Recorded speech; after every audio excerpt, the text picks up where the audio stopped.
Tower, Endeavor 5165. And who called me? Endeavor 5165. There's a car right behind the Jetblue in front of us, like right behind his engine. I'm sorry, what's behind his engine? A Ford Explorer. Like 10 feet behind his engine. It's an ops vehicle, correct? Say again? It's an ops vehicle, I would assume? Yes.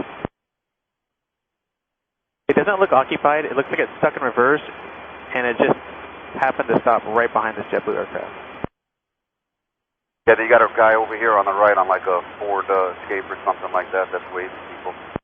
Yeah, I think it's probably his car, but he's probably not going to run out here and get it though now. Hey, he's waving everyone not to move. I don't know.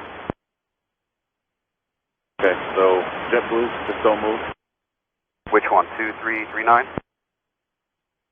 So that would be you, JetBlue 2339. Yeah, don't move. What about 2339? Tower Health, Airman 57 on the ILS 22. Barry 857, LaGuardia Tower, wind is 23015, gusting 19, runway 22 clear to land, traffic hold position, depart 31. Runway 22 clear to land, Airman 57.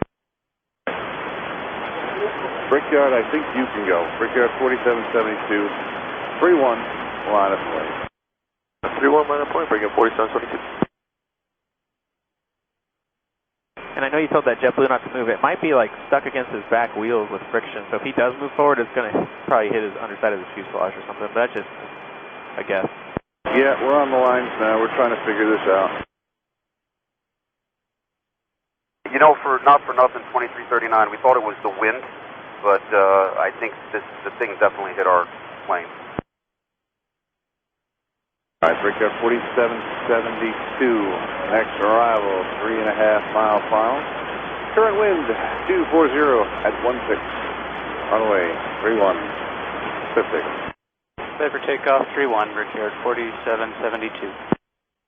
Endeavor 5165, you see, is it an FAA vehicle, a Port Authority vehicle? What did you say it was? Right, it's a Blue Explorer, and I can't see. It starts with an S, like probably Swissport. And it's on the number 2 engine side. It's like the exhaust is right on the hood. I don't know. I'm sure you can see it, but it's Swissport. And I think there's a guy with a reflector vest over here waiting by the Zulu entry. Okay. And I don't, at the moment, want to even go around JetBlue, so we're going to hold everybody from that.